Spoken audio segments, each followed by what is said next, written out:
Hello, everybody. This is Sunday. It's March 27th, and we are heading into week 11 of our online astronomy course. Hope you all had a good week, and we're definitely into some spring weather today. Hope you're enjoying it. And before we head into Module 11, I want to tell you about a little bit of astronomy news that's happened. This week, NASA announced the 5,000th confirmed exoplanet. So that means that now we know of 5,000 other worlds orbiting other stars. And I just think that is fantastic. And hopefully with the new James Webb telescope coming online, we can find some more out about the atmospheres of those stars and find out if, of those exoplanets, I should say, and find out if they are capable of supporting life. That's really going to be exciting.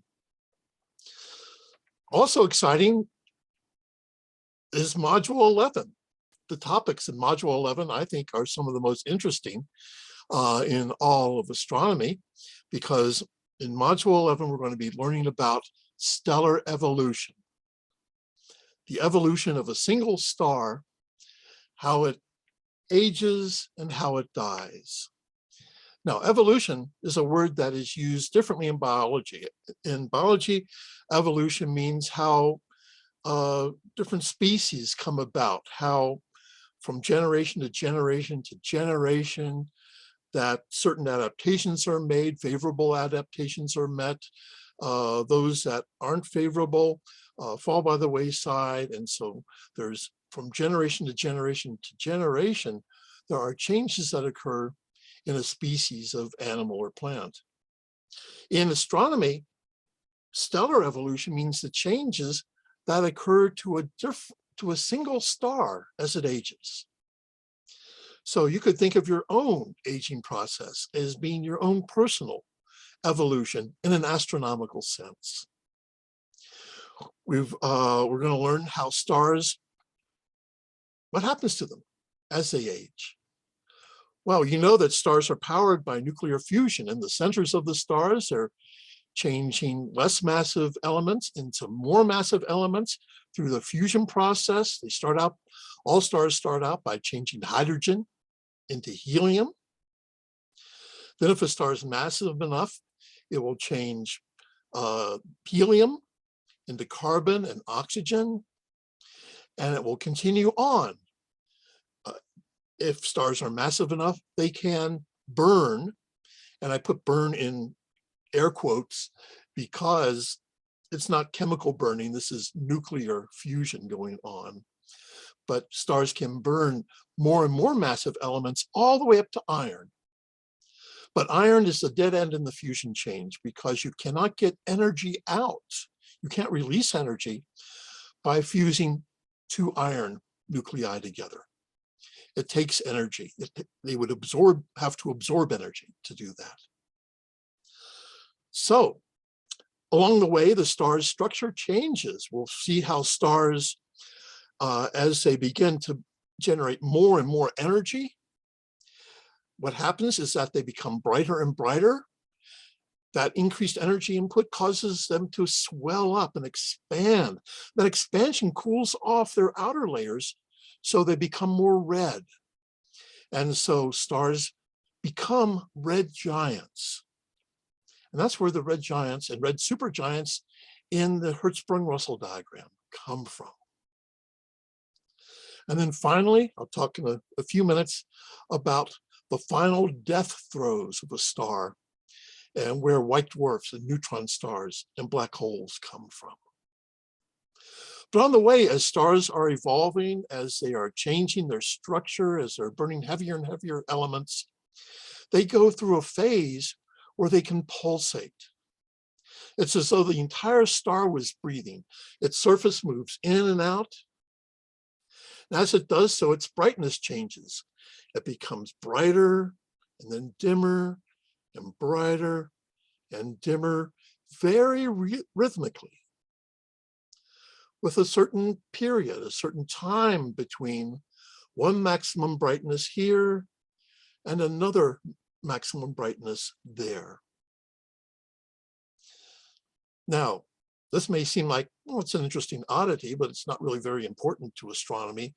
But it turns out these are the most important stars for astronomers because they allow astronomers to measure huge distances in the universe. And here's how that happened. About a little bit over 120 years ago, there was a woman, Henrietta Swann Leavitt, and she was working at Harvard Observatory as a computer. Now, computer in those days simply meant somebody who by hand goes through a lot of laborious calculations, but she was going through her calculations. And as part of her duties, she was comparing photographic plates that shows the images of stars taken at different times, and which she would compare the stars on one plate with the stars on the other plate. And she was looking for stars that changed in brightness. And she found eventually over 2,400 of these stars. They're called Cepheid variable stars. And while she was investigating them, she discovered that the brighter a star is, the more time it takes to go through its bright, dim, bright cycle. And that's amazing, because if you could calibrate this relation between the star's pulsation period, the time between a bright, dim, bright cycle, if you could calibrate the relation between that period and the star's absolute magnitude, how bright the star really is, that would give you a way of finding the distance to that star. And she found this period luminosity relation. Today it's called the Levitt Law. And it is the greatest gift ever to astronomy. And here's how it works. And it works on the principle you may have noticed if you've ever been out along a road and you've been out driving at night and you're out on a long straight road and you see some headlights in the distance. You may not be able to see the car, or you may not be able to judge, how far away the car is, except by looking at the car's headlights and knowing how that brightness is dimmed through distance. If those cars' headlights are very dim, it's a long ways away. And if the car's headlights are getting really bright, it's getting really close to you. Well, the same way for a star. If you know the absolute magnitude of a star, you know how bright the star really is. Well, you can look up at the same sky, at the same star in the sky, and see how bright that star appears to be because of its distance from us. And by comparing how bright the star really is, its absolute magnitude, to how bright the star appears to be, its apparent magnitude, you can tell the distance to the star. And Cepheid variable stars are, supergiant stars. They are extremely bright, and so we can see them at great distances. And that means we can measure the distance to, other galaxies using these Cepheid variable stars. So you'll learn more about that in Module 11. And you'll also learn about what happens to stars as they die. Now, a star like our sun, it's a low mass star. After it's done changing its hydrogen into its helium in the core, it will start changing helium into carbon and oxygen, but that's as much as it can do. Its center never gets that hot to undergo fusion of the carbon and oxygen. And so what happens is that our sun, when it's aging, when it becomes a red giant, will puff off its outer layers. And that will leave the bare carbon oxygen core of the star behind. And that is a white dwarf star. And that's what you see behind me right here. You can see the outer layers of the star puffed out into space. And you can see the bare carbon oxygen core of the star right in the center.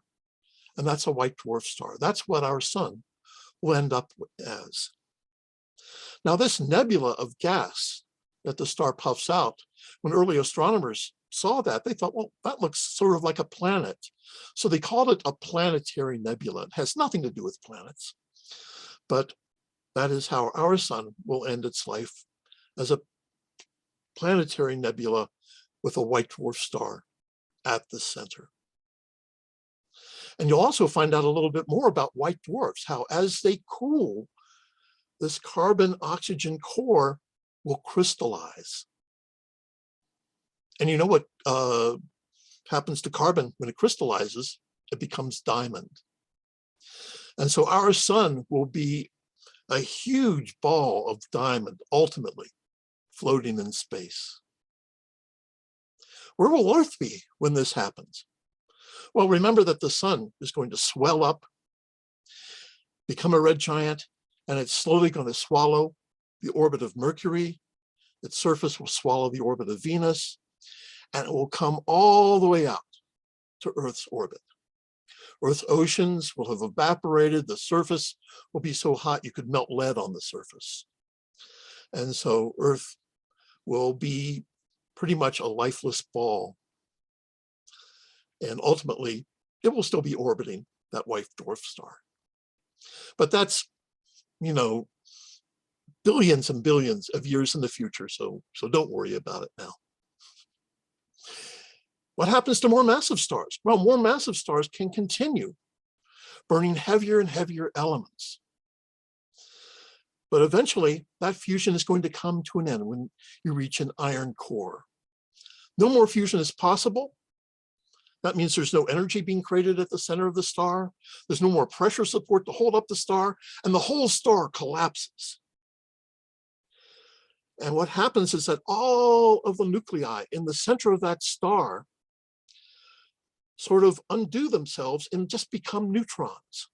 And so you have a big ball of neutrons formed at the center, and the outer layers are still falling in. They bounce off that big core of neutrons, and that's a supernova explosion. Those layers bounce out violently, and the whole thing explodes, leaving behind a neutron star. That is a star. It's about the size of Ogden City, maybe 10 miles across, 10 kilometers across, 10, 15 kilometers. And it's a dense ball of neutrons.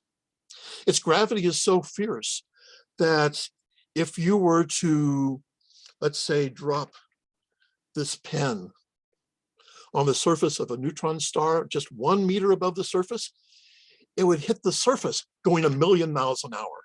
Splat. So neutron stars are, you know, extremely dense stars. But the most massive stars, even that neutron star can't support itself, and you have a total gravitational collapse. And that results in a black hole. Now, a black hole is basically just a big hole in space. If you wanted to change our sun into a black hole, which will not happen, you would have to compress it down. So its radius was about 3 kilometers. So it would be very, very dense indeed. And there's nothing. What we call the surface of a black hole is called the event horizon. And there's something really interesting that happens as you approach a black hole. You get really deep into a gravitational field. And as you really get deep into a gravitational field, according to Einstein's ideas of general relativity, time slows down. You can actually measure that on Earth over a distance of a couple inches. If I hold my finger out right now, my thumb and my forefinger out, my thumb is a little bit closer to the center of the Earth. There's a stronger gravity there, very slightly, than there is at my forefinger. That means time is running slower for my thumb than it is for my forefinger. And that's actually been measured at those distances. So we know this happens. And you can imagine near the huge gravity of a black hole, at the event horizon, time actually comes to a stop. So a black hole, in a sense, is a frozen star. Now, the distance from the center of the black hole out to the surface is called the Schwarzschild radius. And the Schwarzschild radius for the sun would be about 3 kilometers. And we know of all different size black holes. In fact, we know that there is a huge supermassive black hole having the mass of several million suns at the center of our Milky Way galaxy. And we'll be learning more about that later in the course. So fantastic, fantastic things to be learned about in this module. Also, you'll learn about what happens if these objects are members of binary systems. For instance, you could have a little white dwarf, like the one here just over my shoulder. You could have that in a binary system where the white dwarf is orbited by a companion star. And what can happen is that mass from that companion star can be pulled onto the white dwarf. And as that white dwarf gets more and more and more massive, it approaches its mass limit. It turns out white dwarfs can only have a mass of 1.4 solar masses or less. Any more than that, and it collapses. And that's what can happen to a white dwarf in a binary system. What happens is that the white dwarf pulls so much mass from that companion star that the white dwarf collapses and then explodes as a supernova. And that's called a type 1a supernova. And as we'll learn, those are another very powerful way of measuring far distances in the universe, because pretty much all type 1a supernovas are the same. They all come from collecting gas onto a surface of a white dwarf. Now, you can have black holes orbiting each other or black holes orbiting neutron stars. And those stars, as they orbit each other, those very dense stars with their immense gravity, cause ripples in the structure of space and time called gravitational waves. And we've detected those on Earth. And we've actually seen what happens when 2 black holes or 2 neutron stars merge together. And the cool thing, when that happens with a black hole and a neutron star, that process can create lots of heavy elements, elements heavier than iron. And that's where we get a lot of our elements heavier than iron. And they're also produced in the extreme temperatures and pressures of supernova explosions. So we have these violent events, supernova explosions and the mergers of black holes and neutron stars to create our heavy elements. And if you're wearing any gold jewelry, that literally is where that gold came from. So really cool stuff is going to be going on in this module. So before we go, I do want to show you what's happening Monday morning in Stellarium. So let's just take a look here. I'm going to share the screen, pull up Stellarium. And this is going to be early Monday morning. There's going to be a series of fantastic groupings of the moon and planets going on here over the next months. And it all starts out tomorrow morning.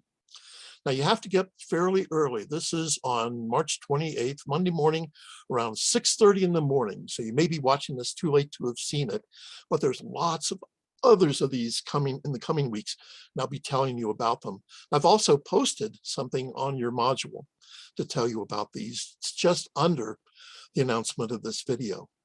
But as you can see, here we are out. It's on Monday morning around 6:30 in the morning. If you look to the southeast, low, so you should be away from the mountains. Here is the moon grouped together with Venus, Saturn, and Mars in a very small region of the sky. So this will really be spectacular. I'm going to zoom on this. You can see there's just a very sliver of a crescent moon. There's Venus, Mars, and Saturn. So this is just going to be an absolutely beautiful view. Now you could wait a little bit longer in the day, but if I zoom out again, you can see the sun is rising. If I just advance the minutes here, you can see the sun's going to be coming up And so by 7 o'clock, it's going to be really hard to see anything except the moon and maybe Venus. But you can also see, perhaps here on the left side of the screen, Jupiter's coming up, and some of the later configurations of the planets in the coming month are going to involve Jupiter as well. So something really cool to watch. Hope you get a chance to go out and see some of this. And I hope you enjoy learning about the evolution of the stars. This will be the end of the stellar part of the course. So the week after next, you'll have your third exam, and we'll move into studying galaxies and the universe. As always, if you have any questions about this material, please contact me, send me an email. Be happy to set up a Zoom meeting. We can meet in my office if you'd like, and enjoy learning about this. This is some of the most amazing material, I think, in all of astronomy. So I hope you enjoy that, and I'll look forward to seeing you next time. So until then, bye-bye.